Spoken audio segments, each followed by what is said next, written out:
સર્જાયું છે ઉત્તર ગુજરાત સહિત અમદાવાદમાં આજે જાણે કે ધૂળની ચાદર છવાઈ ગઈ હોય તેવું વાતાવરણ જોવા મળી રહ્યું છે। વેસ્ટર્ન ડિસ્ટર્બન્સના કારણે આ વાતાવરણ સર્જાયું છે, જેના કારણે વિઝિબિલિટી ઘણી ઘટી ગઈ છે અને ધૂળિયું વાતાવરણ સર્જાયું છે। વધુ માહિતી માટે વાતચીત કરીએ, અમારી સાથે લાઈવ જોડાયા છે સંવાદદાતા વિનોદ દેસાઈ। વિનોદ, જે પ્રમાણેનું ધૂળિયું વાતાવરણ સર્જાયું છે અમદાવાદ સહિત ઉત્તર ગુજરાતમાં, શું કહેવું છે લોકોનું, કયા અનુભવ થઈ રહ્યા છે અને શું કારણો જવાબદાર છે?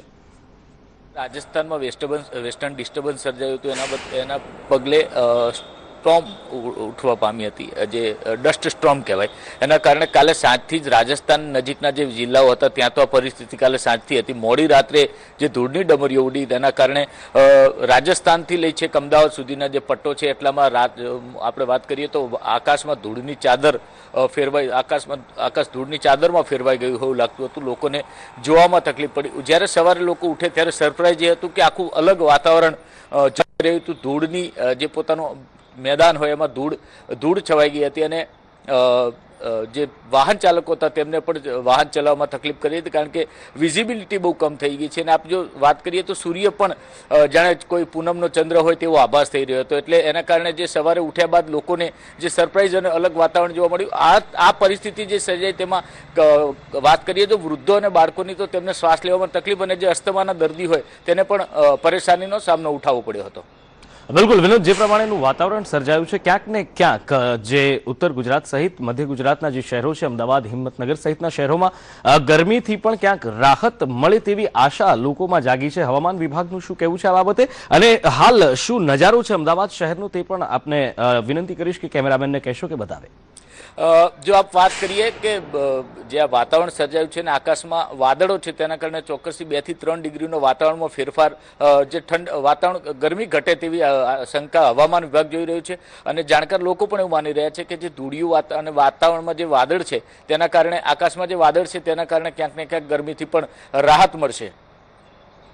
જી વિનોદ, ગરમીથી રાહત મળશે લોકોને, સાથે જ જે પ્રમાણે રસ્તા ઉપર જે અવર જવર કરી રહ્યા છે, સ્વાભાવિક રીતે જ કોઈ પણ વાતાવરણ હોય, જનજીવન અટકતું નથી। લોકો જે રસ્તા ઉપર જઈ રહ્યા છે, શું સલાહ આપવામાં આવી રહી છે તેમને?